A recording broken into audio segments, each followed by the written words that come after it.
Okay, well, it is 9 o'clock, and this morning thank you for joining us today.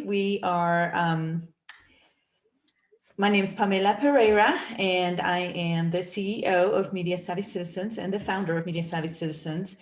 And we are with the media of things today. Joining us today is Denis Doyon, who is a lovely person, works with us as our educational strategist. He is also a course designer and an educator. And just want to welcome you, Denis. Welcome. Thanks. It's good to be part of this. So you want to get right into it? We don't have a lot of time. Yeah, sure. Yeah, sure. Okay. So the topic today is deconstructing media. And, I want to be a little bit more specific. It's about deconstructing media messages. Messages are things that we get from media all the time, and it's a good starting point for teaching media literacy skills. I'm going to share my screen so you can see a presentation I've created here. And we will go from there. Okay, can you see that? It is, I can't see it quite yet, but it's loading, or it's trying to load. In the meantime, I think I'm going to stop my video.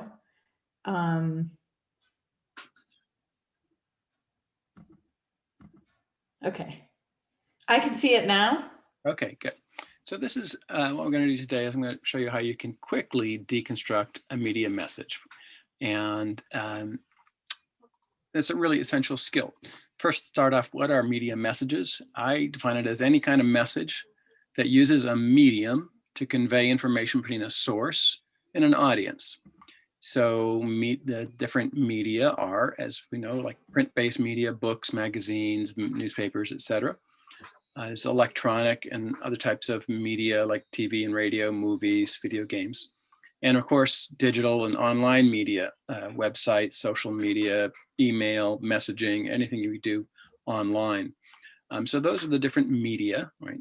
And they convey information between the source and an audience. In a lot of these, there could be created by one person, like a social media post created by one person on their phone, or it could be created by a large number of people, like a Hollywood movie. You see those hundreds of names in the credits at the end of them. But they're created by a source, and they reach an audience. It could be one person, or it could be a lot of people. And those messages convey some information, and that's what we're going to be looking at closely today. So instead of describing how you deconstruct media, we're just going to go ahead and do it. I have a media message here. Well, thanks for that. Sorry, thanks for that introduction. Sure. So I have one media message I want to show you, and then I'm going to ask questions about it. This is kind of an old media message. It's created several years ago, but I like it because it really is a good example of how media can communicate things through moving images, graphics, and sound. We all know the importance of literacy, being able to read and write text, but so much of our information nowadays comes via other media like images and sounds and so on. So this is a good example of that. I'm just going to play this little clip for you.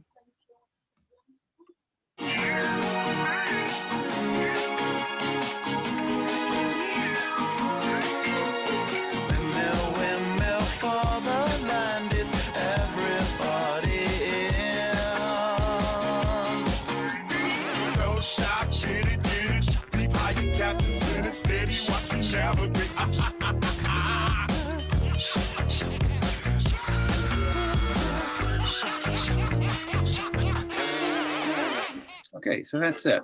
And the first question I have is, stop that.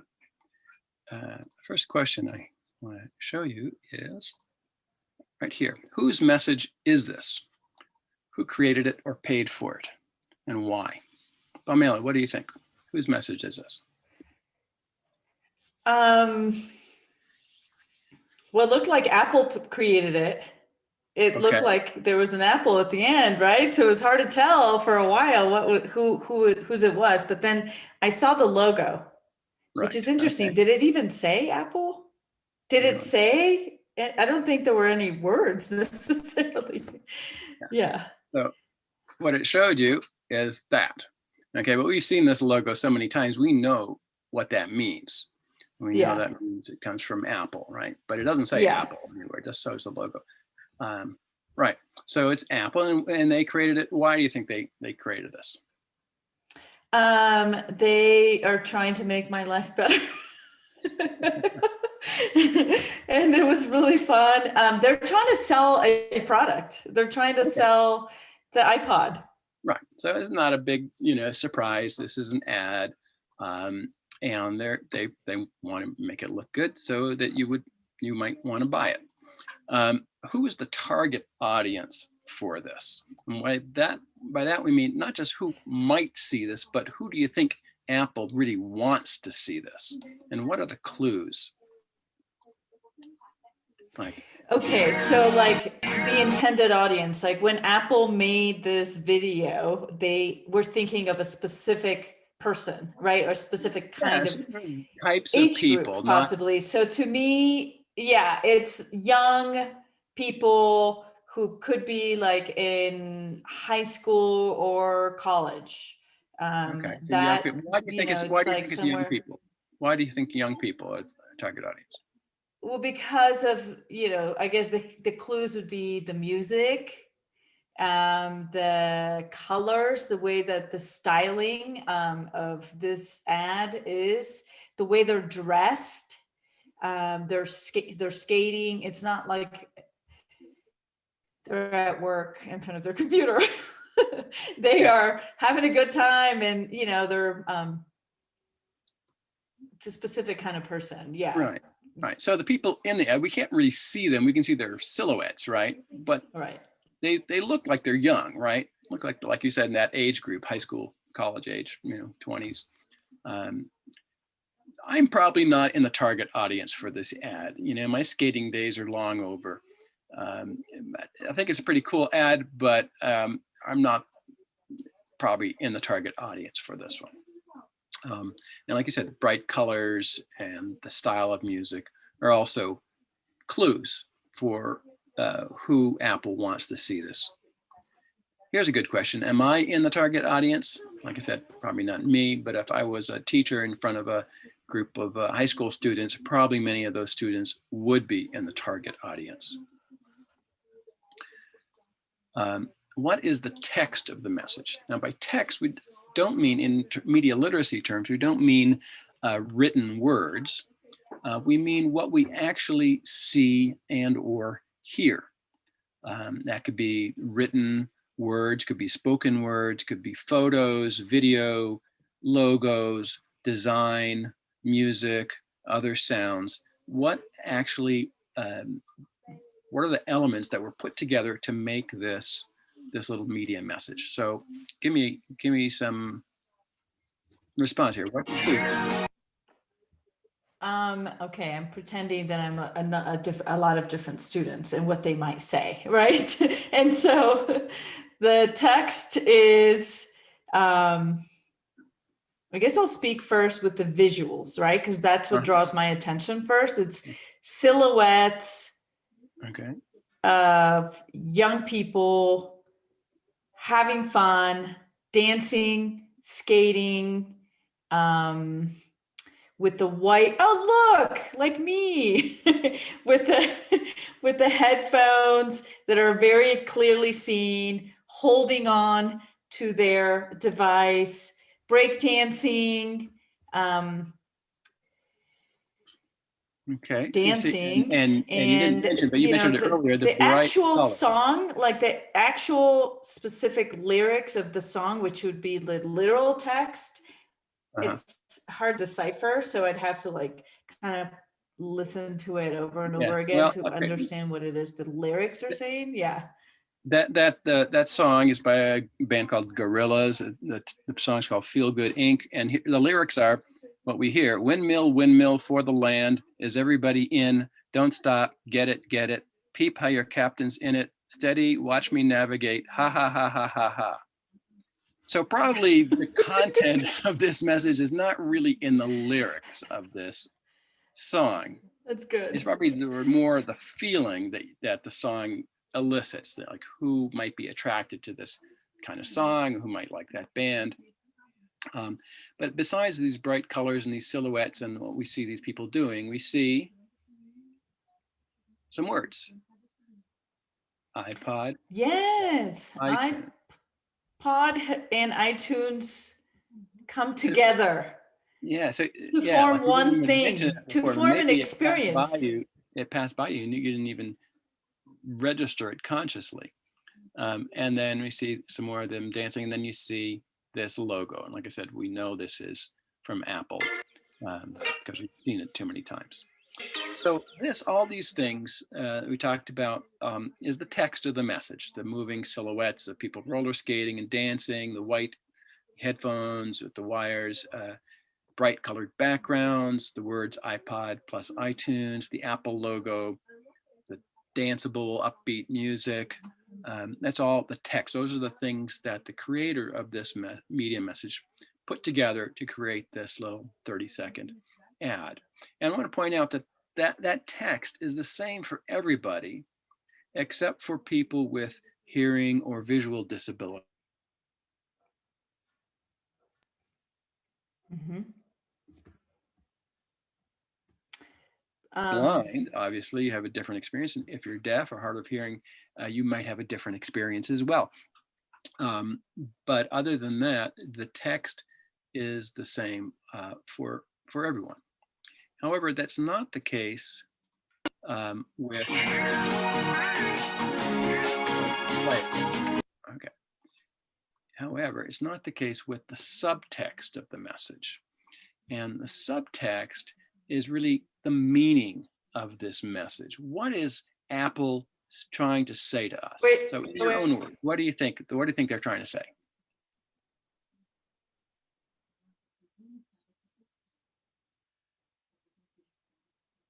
Hey, Pamela?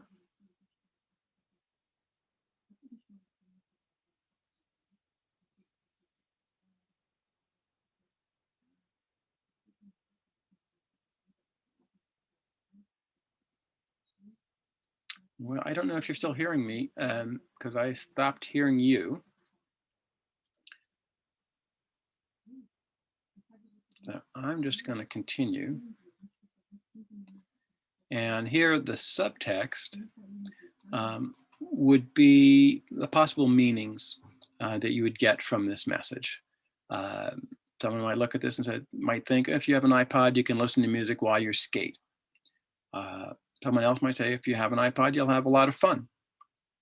Someone might think, well, this message means iPod. If you have an iPod, you'll be an awesome skater.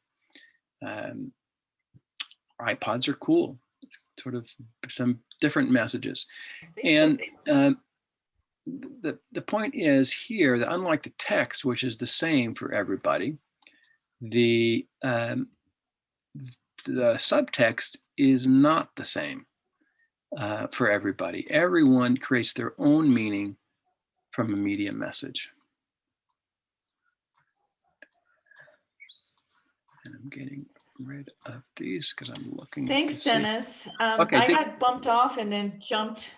I got bumped off and then jumped back on. Can you hear me? Okay, I can hear you now. Yes. There you are. If I was still on, okay. I hope other people watching this could still hear me. So I just talked about subtext of the message. And okay, saying that the subtext is different for different people. Everyone brings their own interpretation to a media message. It's really important. I just want to go quickly. I'm not going to go through all these questions in detail, but some other good questions to ask about a media message is how that message tries to persuade us. What techniques are used? Because every media message tries to persuade the audience about something, tries to persuade them to believe something or to do something, to react in a certain way. So there are specific techniques that if you look at a lot of media messages, you can start to see patterns, start to see the same techniques used in different ones. And we can give them specific names and we can learn them and kids can learn them um, to be able to really have a better idea of what's going on.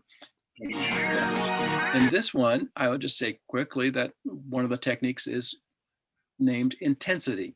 The bright colors, the very dynamic motion, this contrast of the black silhouettes with the bright colors and the white iPods, very kind of intense music. That intensity really kind of makes us want to sit up and take notice. The another technique is symbols. Here's a symbol. Logos are symbols. Symbols have a lot of power. They say a lot of things, convey a lot of meaning without words. So those are just two techniques. There's some other techniques I could talk about in this ad, but in a more extensive deconstruction, we can identify 5 or 6 different techniques in this little 30-second piece of media. And a very important question to ask about any piece of media is what part of the story is not being told? Because no one tells the whole story. If I ask you to tell a story about what happened to you yesterday, you're not going to tell me every single thing that happened. You are going to tell part of the story. And the same with this ad. So it's not telling us, for example, any facts about iPods, like how much it costs, how many songs it can hold, where to buy it. Those are kind of important things to have when you might considering buying one. But other questions too, like where are they made? What are the working conditions in the factories where they're made? Or something has nothing to do with iPods, but what can happen if you skate like this without a helmet? That part of the story is not told in this message. It's not to say that every iPod ad should explain those things, but just be aware that when we see a message like this, it's not telling us everything we might want to know. No one can tell the whole story, but there are other places we can go to get other parts of the story. And then the last question I want to talk about is, do you agree with or believe the message? Why or why not? And this is where we bring our own values, our own understandings, our own previous experience to the act of interacting with media. And there's no right or wrong answer here. It's just, do you agree that iPods are cool, or that if you think the message is iPods will make you an awesome skater, do you believe that message? And it brings some critical thinking skills to play here. So these are the quick deconstruction questions you can use with any piece of media. And we just did it really quickly. Hopefully it piqued your interest enough to want to go a little bit deeper. And if so, you're in luck, because there's a micro course, online course starting in about a month, week of February 21st, goes to the very beginning of April. Making Meaning, How to Read Media Messages. I'll be leading that course online, where we'll go deeper into how to deconstruct media, but also how to teach kids, students, how to deconstruct media. So this is really oriented towards teachers and other adults who work with kids. And besides learning yourself how to deconstruct, we'll be talking about pedagogy. We'll be talking about Common Core standards, how this fits, how deconstructing media fits into the curriculum.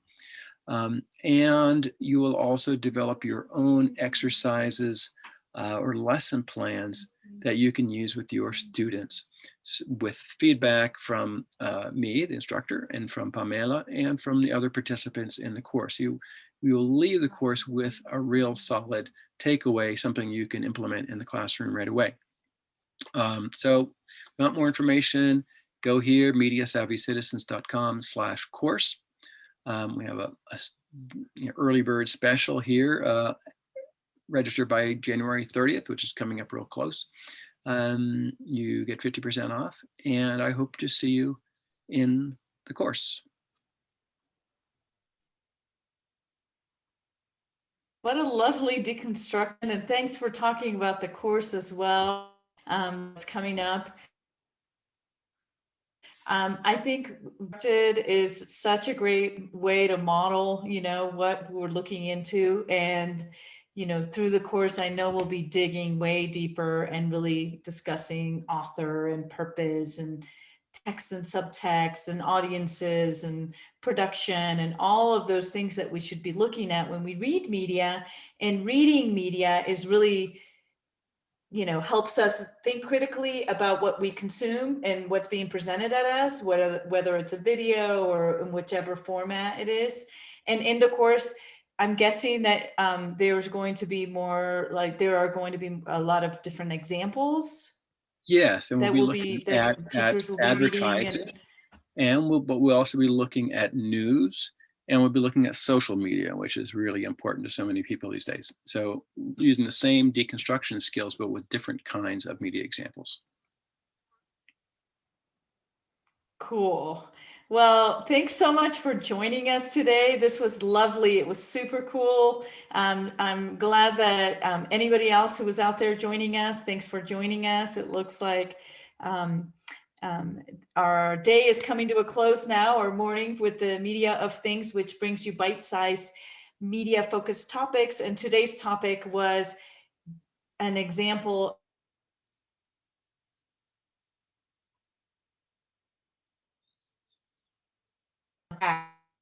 information that's presented at an audience, right? So thanks for joining us. And if anybody's interested, go to our website for Media Savvy Citizens, and have a great rest of your day, Denis. Thanks, you too. Bye. Thanks.